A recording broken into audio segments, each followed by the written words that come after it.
Think about the last time a real storm hit your city. You probably got a notification on your phone 30 minutes before the first drop fell. You closed your double-paned windows, maybe grabbed a blanket, and watched the lightning through a sheet of glass designed to withstand 80-mile-per-hour winds. Even if the power goes out, you're in a box of brick and wood. You're safe. But for 99% of human history, there was no glass. There were no sirens. When the sky turned that bruised, sickly shade of green and the wind began to howl, with a frequency that vibrates in your chest, you didn't just watch the storm. You were in it. How did our ancestors survive when nature turned into a monster? How did they stay alive when the very sky seemed to be trying to crush them? Today, we're looking at the terrifying reality of prehistoric weather and the bizarre ways we learned to survive it. To understand how they survived, you have to understand that the storms of the past were often far more violent than what we see today. During the last ice age, the temperature fluctuations were so extreme that they created megafloods and wind speeds that would flatten a modern suburban neighborhood. Imagine standing in an open field with no indoors to go to. When a supercell moved in, it wasn't just rain, it was a sensory assault. The thunder was so loud it could cause physical pain. The lightning was frequent enough to turn night into day for hours on end. In our modern world, we've outsourced our survival to engineers, but back then, survival was a psychological game. You had to be a master of reading the air. Our ancestors could smell a storm coming hours before we would even notice the clouds. They felt the drop in barometric pressure in their joints and the change in the static electricity on their skin. For them, the storm wasn't a weather event. It was a predator. And like any predator, you either hid from it or it found you. The most obvious answer is caves.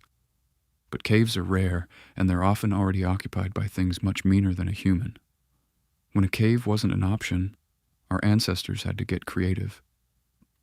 They utilized earth sheltering. This is a bizarrely effective technique where you essentially bury yourself. They would find a natural depression, line it with thick animal hides, and cover the top with a heavy layer of sod and mud. By going into the earth, they used the ground itself as an insulator against the wind and a shield against flying debris. But here's a weird detail: animal fat waterproofing. Ancient humans discovered that if they boiled down the fat from deer or mammoths and rubbed it into their leather cloaks, the water would bead off exactly like a modern Gore-Tex jacket. They were walking around in primitive high-performance rain gear. They also learned the linden's secret. Certain trees, like the linden or the oak, were known to be lightning magnets. Archaeological evidence suggests that ancient campsites were often strategically placed away from these tall targets, showing a deep, inherited understanding of electrical grounding thousands of years before Benjamin Franklin. What did they do while the storm raged? Think about the silence of a world without engines. When a storm hit, that silence was replaced by a roar so absolute it felt like the world was ending. This is likely where our first gods were born. When you're huddled in a dark hole and the sky is screaming, you don't think about low-pressure systems. You think about an entity. You think about a power that is infinitely greater than you. During a 3-day storm, that free time turned into a test of mental endurance. They told stories. They refined tools by touch in the dark. They bonded in a way that modern humans, separated by our own individual rooms, can't even comprehend. The storm forced a level of community that was necessary for survival. You shared your warmth, your food, and your calm. If one person panicked, the group was at risk.